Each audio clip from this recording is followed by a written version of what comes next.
जिनकी वजह से वो मूर्ति लगने से एक काम बंद होता, लोग सारे यहाँ पेशाब करते, पेशाब बंद हो जाता था। पेशाब नहीं लोग करते, और मूर्ति लगने फिर पेशाब होना शुरू हो जाएगा। अब इसके आगे मैं नहीं कुछ कहूँगा। ये गांव को, पूरे गांव को गंदा बनाने की एक सोच रखी गई। हमारी पहचान उन्हीं से है, अब वही नहीं रहेंगे या उनकी मूर्ति नहीं रहेगी तो यहाँ रहना और सबका रहना सब बेकार है। और पूरी जनता, इस क्षेत्र की जनता की तमन्ना थी एक सिरसिरे के द्वारा अगर इतना बड़ा प्रशासन इतना त्वरित कार्रवाई कर रहा है तो ये कहीं न कहीं निंदनीय है। इस वक्त हम मौजूद हैं, आपको दिखाएंगे ये टांडा गांव है। टांडा गांव आप जहां पर देख सकते हैं, ऊपर लिखा हुआ है पंडित हरशंकर तिवारी स्मृति द्वार। ये जो स्मृति द्वार है, यहाँ पर तमाम ऐसे लोग हैं मौजूद हैं। ये पूरे सभी ग्रामीण इसी ग्राम सभा से जुड़े हुए लोग हैं और इस गांव की एक विरासत के रूप में तमाम हमारे सामने बुजुर्ग लोग हैं। हम सबसे पहले दादा आपसे आपका नाम जानना चाहेंगे। हनुमान तिवारी। हनुमान जी, ये बताएं कि क्या लग रहा था कि ये जो मूर्ति बैठाया गया था इससे क्या नुकसान हो सकता था? ऐसा है, नुकसान तो कुछ भी नहीं है। यहाँ मूर्ति बैठने से आप भी देख लीजिए, कोई नुकसान तो था नहीं। और प्रशासन है आकर के जो है मूर्ति का चौंतरा ही तोड़ करके चला गया, तो वो प्रशासन के आगे क्या कर सकते हैं। दादा आपका नाम? शिवभजन पांडे। पांडे जी, बताएं कि क्या लग रहा है कि ये कितनी जगह ले रहा था, कितना ज्यादा नुकसान पहुंचा रहा था? 4x5 का था। हाँ। बस, इसमें कोई नुकसान नहीं, किसी का कुछ नहीं। बाबा आपका नाम क्या है? साधु रमाशंकर तिवारी। जी तिवारी जी, बताएं कि क्या आपको लग रहा था कि इससे क्या नुकसान है? क्या कोई नुकसान नहीं था इससे। हाँ। गांव का भलाई था, नुकसान कुछ नहीं था। हाँ। तो क्या लग रहा है कि इससे प्रशासन को ज्यादा दिक्कत हो रही थी या कोई ऐसा मामला था, लिखा पढ़ी हुई नहीं हुई थी, क्या हुआ? प्रशासन अपने मनमानी से यह सब है, मनमानी से न तोड़वाए हैं। वो क्या जा रहा था इससे? सभी लोग गांव संपन्न था, गांव खुश था इससे। चलिए, तमाम लोग हैं, हम आपसे जानना चाहेंगे आपका नाम क्या है? अश्विनी कुमार तिवारी। अश्विनी जी, ये बताएं कि क्या लग रहा है कि यहाँ पर क्या दिक्कत हो रही थी? बहुत छोटी जगह जो कि हम देख पा रहे हैं कि वहाँ पे वो भी सड़क के किनारे था, तो उसमें क्या आपको लग रहा था कि आप लोगों ने परमिशन नहीं लिया था? क्या ऐसा दिक्कत आ गई? नहीं साहब, ऐसी कोई बात नहीं थी। लोगों के कुछ ऐसे आवश्यकता तो हर गाँव में होते हैं, इस तरह से यहाँ भी कुछ लोग हैं जिनकी वजह से वो मूर्ति लगने से एक काम बंद होता, लोग सारे यहाँ पेशाब करते, पेशाब बंद हो जाता था। पेशाब नहीं लोग करते, और मूर्ति लगने फिर पेशाब होना शुरू हो जाएगा। अब इसके आगे मैं नहीं कुछ कहूँगा। पेशाब गंदगी फैल रही थी, मूर्ति से पेशाब लोग करना बंद कर देते, गंदगी समाप्त हो जाती। यही सबको इच्छा था। जिन राजस्व तो हर गाँव के तरह राजस्व होते हैं, और मैं यहाँ भाजपा से जुटा हूँ, मेरा घर बगल में है। मुझे कुछ भी लोग कहें, सच्चाई है, सत्यता है। अगर इनकी मूर्ति लगने से इस गांव का नाम और अमर होता है, और न लगने से भी यह बहुत बड़ी जो हमारे यहाँ कोड़ पैदा हो गई है, जो विधानसभा में और यहाँ जिला स्तर पर जो समाचार में आ गया है, अब उसके आगे हम दो शब्द कहना बौना लग रहा है। और आप तो भाई न्यायाधीश हैं, हम मीडिया के न्यायाधीश हैं। त्रिपाठी जी, तिवारी जी को पटकिए मत, तिवारी जी को उठा दीजिए। त्रिपाठी जी, मेरा आपसे निवेदन यही है।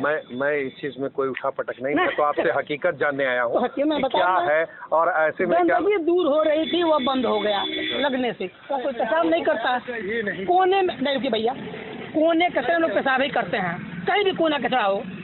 अगर मेरी बात अगर आप लोगों को विचार में न आता हो तो मैं क्षमा चाह जाऊँगा उसके लिए, लेकिन जो असलियत है, सच्चाई है, वो सबको कबूल करना चाहिए। यह महान पुरुष का बहुत अनादर हुआ, साथ साथ हम सभी लोग का अनादर हुआ है।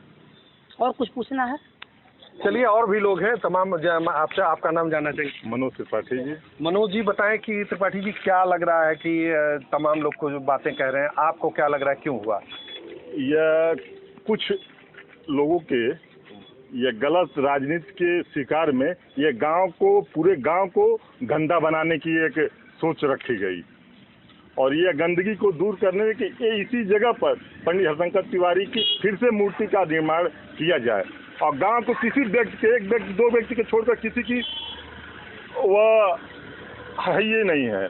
और हर लोग चाहते हैं, गांव के हर ग्राम सभा के नहीं, टाड़ा ही नहीं, चैनपुर, बेलसड़ी, सारे लोग चाह रहे हैं हरशंकर तिवारी की यहाँ मूर्ति लगे, और सारे लोगों की अनुमति थी, यह प्रधान के थोड़ी सी कमी के नाते यह गंदगी पैदा हो गई। यह कम से कम सारे लोग यह मिलकर यह फिर पुनः यह मूर्ति का निर्माण किया जाए, इसका निर्माण पुनः होना चाहिए। जी। चलिए दादा, आपका नाम? श्याम नारायण तिवारी। श्याम नारायण जी, बताएं कि क्या लग रहा है कि इस पे किसकी गलती लग रही है, क्या हो रहा है, ये ऐसा क्यों हुआ, ऐसा होना चाहिए कि नहीं होना चाहिए, बताएं। ये होना ही नहीं चाहिए था। हमारी पहचान उन्हीं से है, अब वही नहीं रहेंगे या उनकी मूर्ति नहीं रहेगी तो यहाँ रहना और सबका रहना सब बेकार है। और पूरी जनता, इस क्षेत्र की जनता की तमन्ना थी एक सिरसिरे के द्वारा अगर इतना बड़ा प्रशासन इतना त्वरित कार्रवाई कर रहा है तो ये कहीं न कहीं निंदनीय है। अब बहुत कष्ट है समाज को, अब वो कहने में है नहीं, हम लोग कुछ कह नहीं सकते हैं, बस यही कहेंगे बहुत बड़ा घोर अत्याचार हुआ है। सारी धरती उन्हीं की है, जहाँ चाहेंगे वो कर देंगे। उनकी मूर्त लगेगी, कोई रोकेगा नहीं, समाज तैयार है और वही लगेगा। बहुत से लोग ऐसा कह रहे हैं कि हम अपनी जमीन देने को तैयार हैं, सब लोग अगल बगल सब लोग तैयार हैं, सब लोग देने के लिए तैयार हैं। ये बहुत अन्याय हुआ है सर, बहुत अन्याय हुआ है। अब वो कहने में कुछ है नहीं, ये प्रशासन का है और राजनीतिक द्वेष से हुआ है। ये कितने 7 बार के जो विधायक रहे हो, जनप्रतिनिधि रहे हो, गांव के प्यारे हमारी न्याय पंचायत की वो पहचान है और उन्हीं की मूर्त की ये हाल है। ये बहुत बड़ा अपमान है। अब वो कुछ कहा नहीं जा सकता है। कितने बुजुर्ग खाना तक नहीं खा रहे हैं ये सोच करके कि किसी को पता ही नहीं चली कब आकर के गिरा के चले गए, किसी को पता ही नहीं चला। गांव के लोगों को पता चलता तो यहाँ पता नहीं क्या हो जाता। ये घोर अत्याचार हुआ है, बस ये जान लीजिए। चलिए मैं अब आपको दिखाऊं कि यहाँ पर वो स्थान है, वो जगह है जिसके बारे में विवाद चल रहा है। तो मैं आपको दिखा दूं, ये एक गेट है और इस गेट से सटा हुआ एक सड़क के किनारे बहुत एक छोटी सी जगह हम आपको दिखाएंगे। ये बहुत ही छोटी सी जगह है। कहा जाता है, जैसा लोग बता रहे हैं कि यहाँ पर ये वो चबूतरा था जिसको उखाड़ करके उस तरफ फेंक दिया गया, उसके छड़ और उसके अवशेष को दूसरी तरफ फेंका गया जो सड़क के दूसरी तरफ है। आपको दिखा दें कि ये अवशेष यहाँ पर मौजूद है कि जहाँ पर ये छड़ और ये पिलर आप देख रहे हैं। अभी यहाँ मूर्ति नहीं बैठाई गई थी, सिर्फ ये पिलर और ये चबूतरा बनाया गया था ताकि 5 तारीख को, आने वाली 5 तारीख को यहाँ पर मूर्ति स्थापित की जा सके और गांव का सम्मान बनाया जा सके, जैसा कि आप यहाँ पर लोगों का कहना है। फिलहाल अभी लोगों का यही कहना है कि यहाँ पर हम सभी देने को तैयार हैं, करने को तैयार हैं, यानी आप हमारी ज़मीन पर आकर मूर्ति लगाएं, लेकिन मूर्ति लगेगी ही। अब देखना ये है कि मूर्ति लगती कहाँ है। गजेंद्र त्रिपाठी, यूपी तक।